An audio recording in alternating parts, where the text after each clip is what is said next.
Hermanos, buenos días. Les saluda su hermana Sandra Macetas para compartir el devocional del día de hoy. Estamos en Hechos, capítulo 4. Este capítulo lleva por título Pedro y Juan ante el concilio. Y vamos a empezar por el versículo 1. Hablando ellos al pueblo, vinieron sobre ellos los sacerdotes con el jefe de la guardia del templo y los saduceos, resentidos de que enseñasen al pueblo y anunciasen en Jesús la resurrección de entre los muertos. Y les echaron mano y los pusieron en la cárcel hasta el día siguiente. Pero era ya tarde.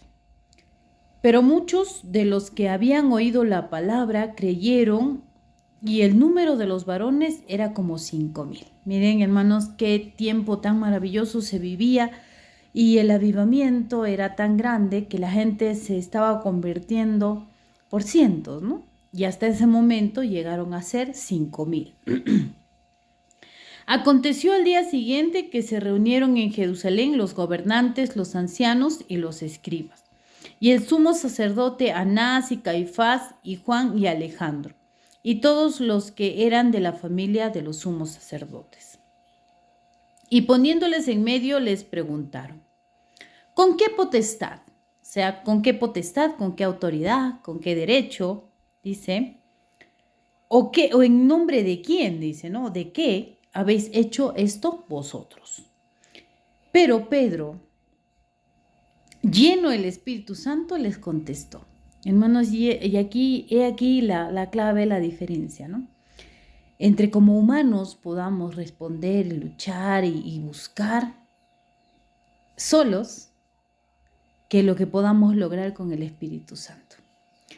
Pedro antes era un hombre muy rudo, muy rústico. No tenía esa elocuencia, ni esa facilidad de palabra, ni esa sabiduría, ni ese dominio propio para hablar como vas a hablar y como vamos a comentarlo ahora y como vamos a verlo ahora. Él tuvo todas esas características en su expresión y tanta seguridad, porque dice que estaba lleno del Espíritu de Dios. Entonces les dijo: gobernantes del pueblo y ancianos de Israel, puesto que hoy se nos interroga acerca del beneficio hecho a un hombre enfermo, de qué manera éste haya sido sanado, sea notorio a todos vosotros y a todo el pueblo de Israel, que en el nombre de Jesucristo de Nazaret, a quien vosotros crucificasteis y a quien Dios resucitó de los muertos, por él este hombre está en vuestra presencia sano. Les dijo quién era el autor de este milagro. Este Jesús es la piedra reprobada por vosotros los edificadores, la cual ha venido a ser cabeza del ángulo. Y en ningún otro hay salvación, porque no hay otro nombre bajo el cielo dado a los hombres en que podamos ser salvos. Entonces, viendo el denuedo de Pedro y de Juan, y sabiendo que eran hombres sin letras y del vulgo, se maravillaban y les reconocían que habían estado con Jesús. Miren, hermanos, entonces hay muchas características en el hablar de Pedro, ¿no? Primero, vemos su humildad y su reconocimiento de cuál era su condición delante de Dios y quién realmente había sido el autor del milagro que habían realizado anteriormente. Él no dijo: yo soy el gran discípulo, yo soy el gran siervo, yo tengo poder y según mi nivel espiritual he podido hacer esto, sino que él, con mucha seguridad, con mucha firmeza, dice que el autor de esto fue Jesús y que se hizo en el nombre de Jesús. En el nombre dice que no hay otro nombre dado a los hombres bajo el cielo por el medio del cual podamos ser salvos, por el medio del cual se puedan hacer estos milagros y podamos adquirir la salvación. Entonces él fue muy, muy humilde en su hablar. También fue estaba muy convencido, muy firme en lo que hablaba. Él no tuvo temor, él tenía autoridad de parte de Dios para hablar, no tuvo miedo, hermanos, y dijo lo que tenía que decir. Con respeto, sí, con respeto sí, porque si ustedes leen detenidamente, no hubo en ningún momento falta de respeto. Pero el no faltar el respeto es una cosa y no decir lo que tienes que decir es otra. Tenemos que decir, hermanos, lo que es, porque la palabra es una y hay que decirla tal cual es. No le podemos añadir ni quitar nada. No podemos aparentar ser más buenos y tratar de distorsionar la palabra para que otros se sientan bien, hermanos, o se sientan mejor o no se sientan tan presionados. La palabra es la palabra y tal cual se tiene que decir.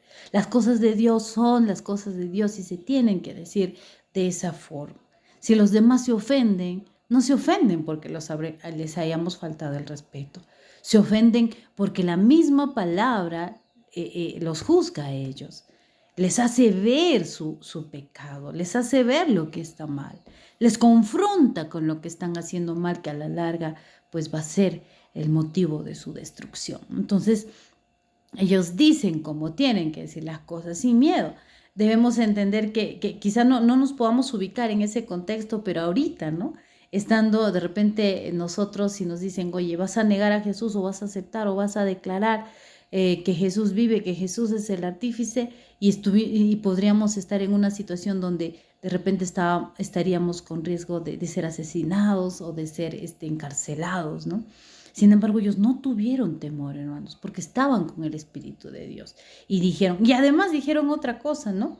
En el nombre de Jesús, al cual ustedes desecharon y crucificaron, al cual Dios los resucitó. Ustedes edificadores, y ustedes que están tratando de construir algo, ustedes que están queriendo construir la iglesia, han descartado la piedra principal, la piedra angular, la base de todo. Han descartado ustedes, han decidido dejar fuera a Jesús. Y en muchas religiones es así, hermanos. En muchas religiones se basan en tradiciones y costumbres, muchas veces sin sentido, sin un motivo específico y real para hacer las cosas, ¿no? Se basan en eso y no enseñan a Jesús, no enseñan lo que deberían enseñar. Entonces, eso es lo que nosotros debemos tener en cuenta, que no se puede tener una religión, no se puede creer que se está predicando a Dios y sacamos a Jesús de lo que estamos haciendo. Si perdemos la perspectiva y nos vamos a ver a otro lado y no vemos lo que realmente debemos ver y no escuchamos lo que realmente debemos escuchar, que es de Jesucristo. Entonces les dice, ustedes lo desecharon, ustedes lo dejaron, para ustedes no fue útil, para ustedes fue lo peor, pero en nombre de Él es que se hacen estas cosas, ¿no? Entonces, miren lo que pasó, ¿no? Y ellos vieron el denuedo, dice de ellos, wow, y sabían que eran personas que no habían sido instruidas y que eran personas que su actividad común era pues la pesca, ¿no? Actividades de repente así. Entonces, ellos se dieron cuenta y dijeron, realmente ha estado con Jesús. Y eso es lo que nosotros ahora debemos hacer, hermanos, que cuando hablamos, a donde vayamos y lo que hagamos, la gente nos vea y diga, realmente ellos han estado y están con Jesús.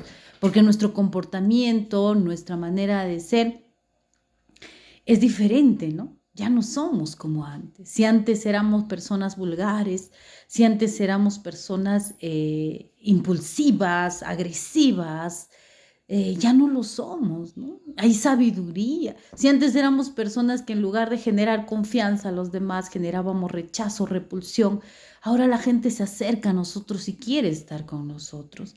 Y es porque la presencia de Jesús habita. Y la gente pueda decir, y ellos puedan decir, ni siquiera nosotros les podemos decir que somos cristianos, pero ellos puedan decir, hay algo especial en ellos, algo que ha cambiado, algo que es diferente, algo que brilla, algo que me transmite paz. Y ese sea Jesús en nuestra vida, ¿no? Entonces, sin embargo, a pesar de esto, ellos tuvieron miedo y quisieron decirles que no hablen ya en el nombre de Jesús, ¿no? Miren, les vamos a soltar, no vamos a hacer nada, pero por favor no hablen en el nombre de Jesús, ¿no? En el nombre de ese Señor, no. No querían que hablaran en el nombre de Jesús, pero ellos se negaron y dijeron que no pueden obedecer a los hombres antes que a Dios. Miren, hermanos, es cierto que nosotros podemos hacer muchas cosas aquí en la tierra y muchas cosas pueden estar permitidas y nos pueden ser lícitas, pero nada está encima de lo que Dios diga y de lo que Dios establezca en nuestras vidas. Nada puede estar encima, porque es ahí cuando quitamos a Dios del primer lugar en nuestro corazón y ponemos otras cosas. Dios no tiene, si no tiene el primer lugar el Señor en nuestro corazón, hermanos, no tiene ningún lugar. No tiene, Él no se va a conformar con tener el segundo, tercero, cuarto lugar, hermanos. Si Dios no tiene el primer lugar en nuestro corazón, en nuestra vida, no tiene ningún lugar y Él se retira, hermano. Entonces, primero tiene que ser Dios. Y ellos le dijeron, no, vamos a obedecerles a ustedes antes que a Dios. Por favor, ¿de qué están hablando? Primero es Dios. Y si Dios nos dice que debemos hacerlo, lo haremos. Entonces ellos, no teniendo ninguna forma de poder retenerlos, porque no tenían razones para retenernos, pues los dejaron, ¿no? Y aquí dice, puestos en libertad, vinieron a los suyos y contaron todo lo que los principales sacerdotes y los ancianos les habían dicho. Y ellos, habiéndolos oído, alzaron unánimes la voz a Dios y dijeron: Soberano Señor, tú eres el Dios que hiciste el cielo y la tierra, el mar y todo lo que en ellos hay. Mira, la gente también empezaba a declarar y tenía esa firmeza, esa convicción, esa autoridad. No había temor en ellos.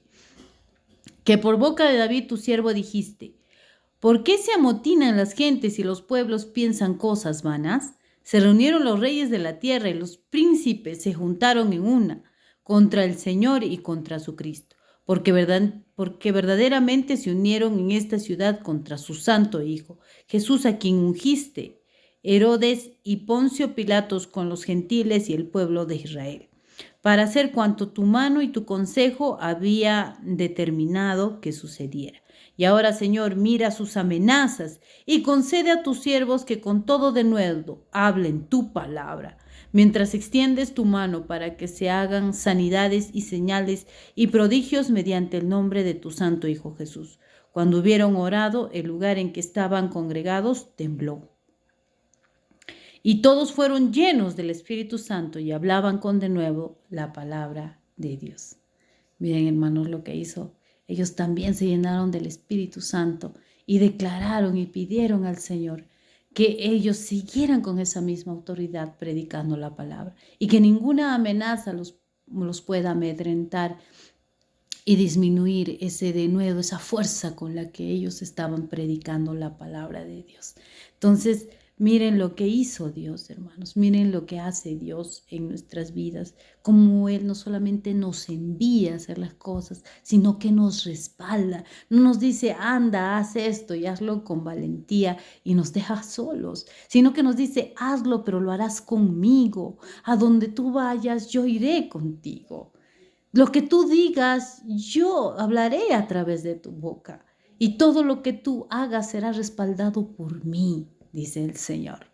Nadie nos podrá hacer frente, porque todo lo que hagamos en el nombre de Jesús tendrá el poder, tendrá el respaldo del Señor, hermanos. Así que eso es lo que les quería compartir en este día y les agradezco mucho su atención y el tiempo que se dan para poder escucharme y para poder compartir esta porción de la palabra. Que el Señor los bendiga grandemente, hermanos. Muchas gracias.